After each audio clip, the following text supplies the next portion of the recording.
Thank you, ladies and gentlemen. Welcome to the panel discussion before we have the break. So the topic title is What's Changed in 2022? So I'm happy to have Tjan, Alvin and Kenny to share their views. I'll share a few slides as the background to the discussion. So first of all, we've been talking a lot about interest rates.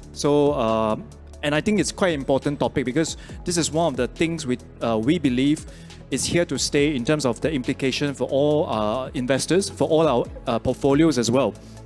So as we know, very quick recap, in just 9 months, the US Federal Reserve raised rates by 425 basis points. So that's like the steepest we've seen in 1 year since 1988. And the US is not the only central bank basically that is doing that. It's across the board, mostly around the world. And what it also means then is when interest rates go up so fast in a short time, right? It's tough for businesses, it's tough for us if we have mortgage loans when the rates go up. And there are signs that, a recession is coming. So people are not really debating whether it is. It's more of like when is it coming and how severe and how long the recession will be, right?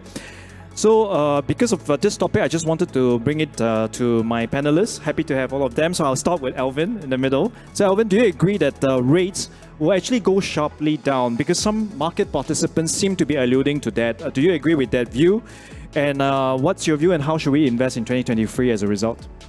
So for me, I don't think the Fed is likely to cut rates in this year. But I do think that they may stop raising rates by the first quarter, because they are about 4.5% right now, and the Fed projection of the peak interest rate in 2023 is about 5.1%.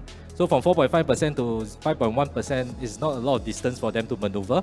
And I think probably 2 more rate hikes in the first quarter, and they are pretty much done for the year. That's my view. And I think that with 5.1%, if it really stay there, even for the rest of the year, I think it's already a good sign for the markets, because now investors have more stability. They feel that, now I understand, okay, this is the rate that we're going to work with and do our projections of future growth of the valuation of the stocks. Because right now, as interest is going up, it's very difficult for investors to pinpoint what is the true value of these growth stocks. Any favorite idea off the top of your mind in terms of what we can do then? I would generally think that the tech stocks should have a reprieve if the interest rate stabilize. So I think in general, the US tech stocks would be an area to look at. Okay, thanks, Alvin. So I'll move on to Kenny. Kenny, this current environment that we're looking at, right? Does it remind you, for example, of the period in the 1970s, especially the late 1970s, when the US Fed chairman back then, Paul Volcker, he had to increase rates all the way to 20% in the US, right? So nothing as scary that we're projecting like this now, obviously. But do you think that is one episode, or is there something in the past that reminds you of the current environment? Yeah. Actually, the period of very low growth or recessionary period, and also a high inflationary environment, those were not very occurring very frequently in the past. So as you pointed out, in the late 70s, in the early 80s, we have seen recessionary period in the US, and also interest rate shooting to a double-digit level. But then having said that, I think if you were to look at the closer period, we are actually seeing inflation at a more subdued level, anywhere ranging from 3 to 5%. That is what we consider high. But currently, our inflation is at like 7-8%. So I think we will be in an environment whereby there is not a lot of history that you can actually refer to. But having said that, I think if you were to look at the past episode of such environment, typically bonds will do better than equity as an asset class. In fact, in all the scenario that I mentioned earlier, in all the periods that I mentioned earlier, more than 2/3 of the period, we are actually seeing bond as an asset class doing much better than equities. So I think from an asset allocation perspective, I think this is something that perhaps investors can bear in mind. Thanks, Kenny. So Chin, coming to you, you're known to be a value investor at heart. I hope I'm not wrong when I say that, but you can correct me. But do you think that this higher inflation, higher rates for a longer period of time, right, is actually good for value investors? Okay, so I think that the idea of value itself, I'm a bit more. I think it's interpreted differently by different people. So, for example, my co-founder David Kuo, he's a dividend investor. To him, value is the income which he receives from the stock, right? And that's what he focuses on. So long as that dividend continues to be paid, there's a business behind it which can support that dividends and keep it at that level. That's what he's interested in. So, in this current environment where share prices might be falling, he's actually getting more excited because if you're relatively sure that dividends will be maintained, so example, maybe Singapore Exchange would be one company, then you would focus where if the share price goes lower, you get a better yield, which is a good thing, right? For myself, I'm actually more of a growth investor, where I see more on the free cash flow being generated by the business itself. So I think that a good example would be iFAST, where they have been growing free cash flow per share. They have a new contract coming up next year for the Hong Kong EMPF. So I'm interested to learn how much they can actually generate in terms of free cash flow. Yeah, thanks for the clarifications. Yeah, on value versus growth. So that topic comes up quite a bit, I think, for investors. So I'll move on to this next topic. So you may have seen this earlier on from one of our analysts. So essentially, this slide is trying to say that the yield spread between equities and bonds has narrowed. So when that happens, right, then it's narrowed to about 3% or thereabouts, and it's like the lowest on record since 2009. So a very long time. And in fact, it's about almost 2 standard deviations, I believe, below the 10-year average. So this kind of chart basically tells us investors that if we are wholly compensated in a way for taking on equity risk, which is a bit of the backdrop for our views on why we think we should have an overweight in bonds compared to equities for this year. I'll just start with Chin right away here. Do you think then that's a very tough environment for equities this year? Because you were talking about some of the ideas you mentioned, growth. Maybe you can expand a bit more on that. Give us a couple of high conviction ideas. Yep. Sure. So I think that especially for growth stocks, right? I'll just share 3 numbers from last year. In January 2020, 40% of Nasdaq stocks were down 50% or more. So that's significant. As JP mentioned, interest rates have been rising at an extreme rate, right? The last time interest rates increased to 2%, it took 36 months. The same increase of 2% happened in less than 6 months last year. So that's how extreme that this growth has been. And finally, there were less than 120 days where there were positive gains in the stock market. So in a way, I think that stocks have taken a beating, but that should not distract you from what investing is about, right?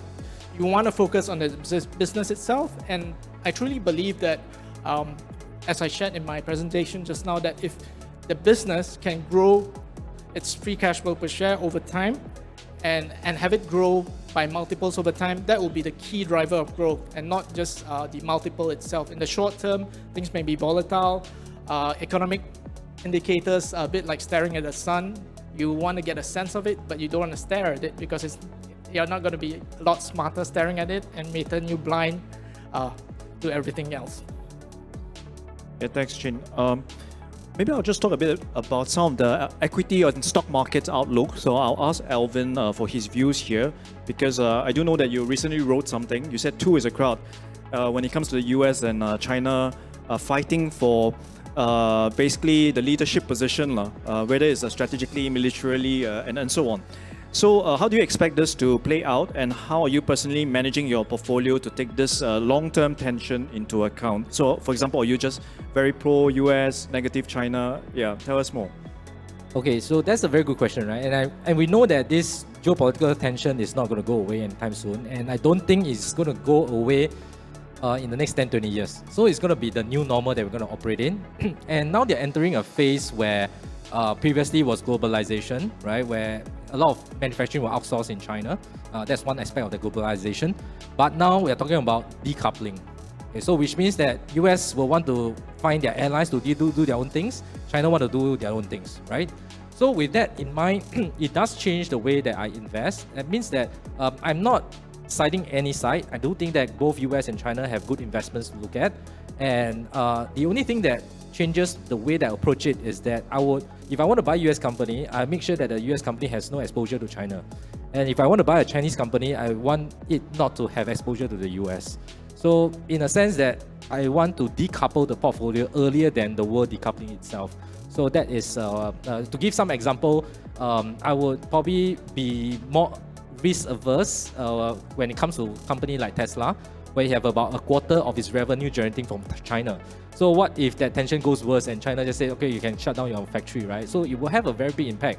One quarter of revenue is gone. And in fact, it's not just from China, but that vehicles are exported to within the region. So in this case, geopolitical issues can really translate to individual companies' impact. So that is one example of how I would actually decouple the portfolio first. That's an interesting way of looking at it. In a way, it also supports the thesis that deglobalization could intensify and probably will, right? I don't think it's the deglobalization. There will still be some part of deglobalization. I don't think we can go back to the world where every country just do their own things, right? Just that the supply chain will be rewired among the two different factions. So they will have their allies and then they have their allies. So there's still some degree of globalization, just that it's decoupled into two halves. Two different camps, with all their allies and friends.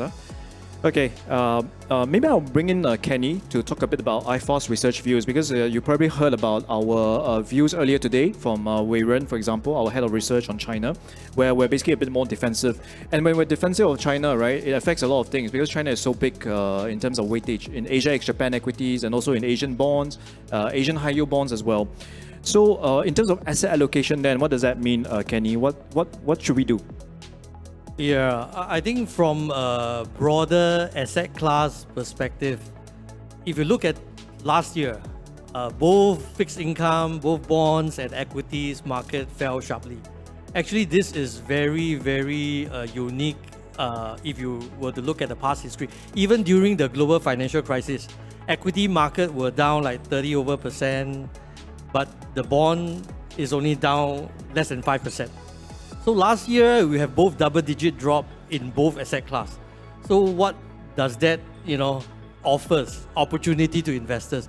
I think from investors' perspective, let's say if you look at the broad asset allocation between fixed income and bond, for those people who are very light on bonds, I think it actually presents a good opportunity. I think one of the chart you can see the bond yield relative to equities, which I think JP has shared with you, definitely would imply that bond can be actually considered a very attractive investment this year, especially for safety of capital. I think a lot of people here also want to preserve capital. So, but preserving capital and getting 5-6% yield, I think it's possible this year by investing in a fixed income portfolio. So from that perspective, I think for those who are very light, you can actually reallocate some of your money into fixed income, especially on the safety investment grade fixed income. And from the equity space, I think it's very difficult to time the market, as I think two of our panelists mentioned. I think we need to be disciplined. With regards to, I think in the past, a lot of people were questioning whether a 60-40 portfolio, like 60 equity, 40 would work, because you can't actually get anything out of the 40, but now you can actually get 5 to 6% from the 40% allocation to the bond. So from an equity perspective, I think you can then gradually look at companies that actually provides you with a strong cash flow. And I think that actually span across quite a number of regions. I think from the US, if the market correct further, I think that they actually offer quite interesting opportunity for you to look at some of those markets here. I know iFAST have a very negative view on China. I think Wei Ren has shared with you. But again, I think investing is not like a love-hate relationship sometimes. So from a tactical perspective, if you see progress, especially if you look at it, whether at a COVID policy or whether it's from the property market resolution, which the China government is trying very hard to do it, I think there are opportunities that you can actually look at. Yeah, thanks, Kenny, for this. I'll move on to this part of our discussion. As you can see from this slide on the left, right? So the STI has outperformed the proxy for the FTSE ST REIT. So I bring it up as one example of many of our investors looking for income ideas over the last 10-15 years. It's been a popular theme. We all want to have a good yield, right, in our portfolio. Like Chin alluded to, we want a good dividend yield as well, right? So, but now that we're entering a new phase in terms of the outlook, where we don't need to take so much risk, but we still get 4%, for example, from government bonds. Then what does that mean for the outlook for Singapore REITs? So I'll just bring that question to both Chin and Alvin. We'll start with Alvin. So if we assume higher rates for longer, and a forward distribution yield of, let's say, about 6% for Singapore REITs, right? Do you agree that actually this distribution yield has to be higher to be attractive and worth the risk for Singaporean investors to take? One way to look at it is that I find it useful. SGX publish the REITs chart book every month, and they have this 10-year average yield spread between the 10-year bond and the REITs S-REIT yields. So the last time I seen the yield spread is about 3.9%.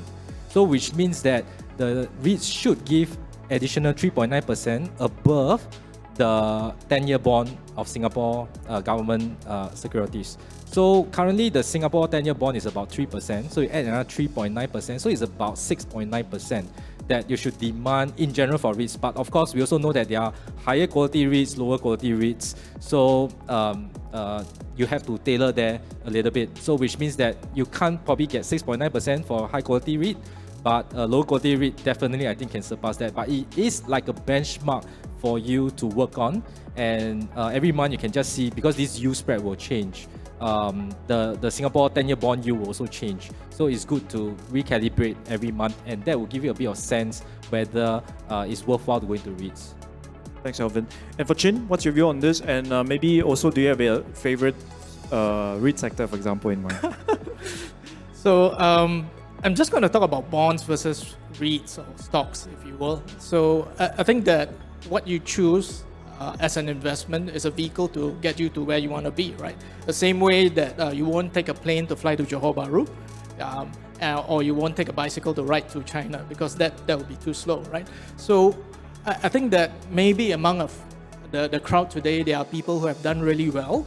And if you have a massive amount of money and your concern is more about maintaining what you have and just making sure that it's keeping pace with inflation, then I do think that bonds is a good vehicle to maintain what you have, right? Especially when yields are pretty good. But if you are looking for something more, then you have to invest in stocks, which will be riskier.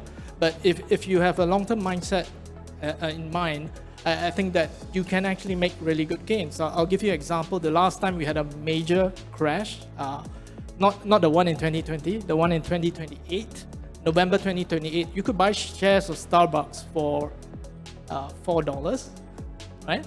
$4 US, and Starbucks today is paying $2 in dividends. So you could buy it at $4, and today you'll be receiving $2 in dividends, which means your yield to cost, if you bought it when things are bad, and hello, we are in a downturn today, you could actually be earning yield to cost of 50% on the yield. Now, even if you have done a bad job, or you time your entry incorrectly and you bought it at $8, with $2 per share, it's still a 25% yield on cost, which is not too bad. I haven't seen anyone crying over a 25% yield on cost situation yet. So I think that you don't have to be perfect, so long as you keep looking at whether or not that company can generate the amount of free cash flow, and if they can grow it and keep on sharing that dividends to you, then I think that that will give you good returns over time.